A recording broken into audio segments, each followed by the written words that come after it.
जब कोई आपकी कद्र या मूल्य नहीं करता तो आपको क्या करना चाहिए? यह एक ऐसा प्रश्न है जिसका सामना हम सभी ने कभी न कभी अपने जीवन में किया है।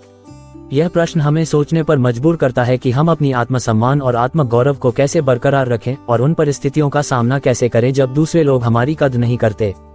कई बार लोग हमारी कद्र इसलिए नहीं करते क्योंकि हम उन्हें अपनी सीमाओं का उल्लंघन करने देते हैं। हमें अपने जीवन में सीमाएं स्थापित करनी चाहिए और दूसरों को यह स्पष्ट कर देना चाहिए कि हमें क्या स्वीकार्य है और क्या नहीं।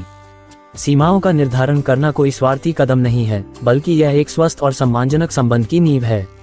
जब भी आप महसूस करें कि लोग आपकी कद्र नहीं कर रहे हैं, तो अपनी ऊर्जा को नकारात्मकता में नहीं लगाएं। इसके बजाय सकारात्मकता पर ध्यान केंद्रित करें। सकारात्मक सोच और दृष्टिकोण से आप अपनी आत्मविश्वास को मजबूत बना सकते हैं। सकारात्मकता की शक्ति आपको न केवल आत्मसम्मान बढ़ाने में मदद करेगी, बल्कि आपको कठिन परिस्थितियों से निपटने की शक्ति भी देगी। कहते हैं, जैसे संगत वैसे रंगत। इसलिए उन लोगों की संगति में रहें जो आपकी कद्र करते हैं, जो आपको प्रोत्साहित करते हैं और आपके सपनों और महत्वाकांक्षाओं का समर्थन करते हैं। सही संगति हमें सकारात्मक ऊर्जा और समर्थन प्रदान करती है, जो हमारे आत्मसम्मान को बनाए रखने में मदद करती है। कई बार लोग हमारी कद्र इसलिए नहीं करते क्योंकि वे हमारी भावनाओं और विचारों को नहीं समझ पाते। इसलिए संवाद की शक्ति का उपयोग करें। खुलकर और ईमानदारी से अपनी भावनाओं और विचारों को व्यक्त करें।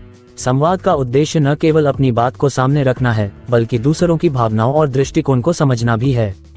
यह संवाद की शक्ति है जो गलतफहमियों को दूर कर सकती है और रिश्तों में सुधार ला सकती है। माफ करना एक महान गुण है। जब कोई आपकी कद्र नहीं करता तो उसे माफ करने का प्रयास करें। माफ करने का मतलब यह नहीं है कि आप उस व्यक्ति की गलतियों को स्वीकार कर रहे हैं, बल्कि यह है कि आप अपने मन को नकारात्मकता और गुस्से से मुक्त कर रहे हैं। माफ करना हमें मानसिक शांति और संतोष प्रदान करता है। जब लोग आपकी कद्र नहीं करते तो अपने लक्ष्यों पर ध्यान केंद्रित करना महत्वपूर्ण है। अपने लक्ष्य को प्राप्त करने के लिए कड़ी मेहनत करें और उसे पूरा करने के लिए हर संभव प्रयास करें। आपके लक्ष्य और उपलब्धियां आपकी कद्र को बढ़ाएंगी और आपको खुद पर गर्व महसूस कराने में मदद करेंगी। आत्म अवलोकन से हमें अपनी कमजोरियों और खामियों का पता चलता है, जिन्हें सुधार कर हम अपने व्यक्तित्व को और भी मजबूत बना सकते हैं। समय हर घाव को भर देता है। अगर कोई आपकी कद्र नहीं करता तो धैर्य रखें और समय के साथ चलें। समय के साथ लोग आपकी मूल्यवानता को पहचानने लगेंगे। इस दौरान आप अपनी ताकत और क्षमताओं को और भी मजबूत बनाएं। स्वाभिमान हमारे व्यक्तित्व का एक महत्वपूर्ण हिस्सा है। जब कोई हमारी कद्र नहीं करता तो हमें अपने स्वाभिमान को बनाए रखना चाहिए। स्वाभिमान का मतलब है खुद के लिए खड़ा होना, अपनी आवाज उठाना और अपने अधिकारों की रक्षा करना। कभी कभी लोग हमारी कद्र इसलिए नहीं करते क्योंकि वे खुद किसी कठिनाई या संघर्ष से गुजर रहे होते हैं। ऐसी स्थितियों में सहानुभूति और समझ का परिचय दें।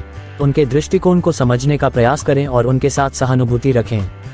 यह आपकी समझदारी और संवेदनशीलता को दर्शाता है। धैर्य और सहनशीलता महत्वपूर्ण गुण हैं, जो हमें कठिन परिस्थितियों का सामना करने में मदद करते हैं।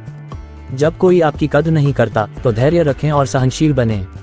धैर्य और सहनशीलता से आप मानसिक रूप से मजबूत बनते हैं और कठिन परिस्थितियों से उबरने की शक्ति प्राप्त करते हैं। विनम्रता और सजगता हमारे व्यक्तित्व को और भी आकर्षक बनाती है। जब कोई आपकी कद्र नहीं करता तो विनम्र और सजग रहें।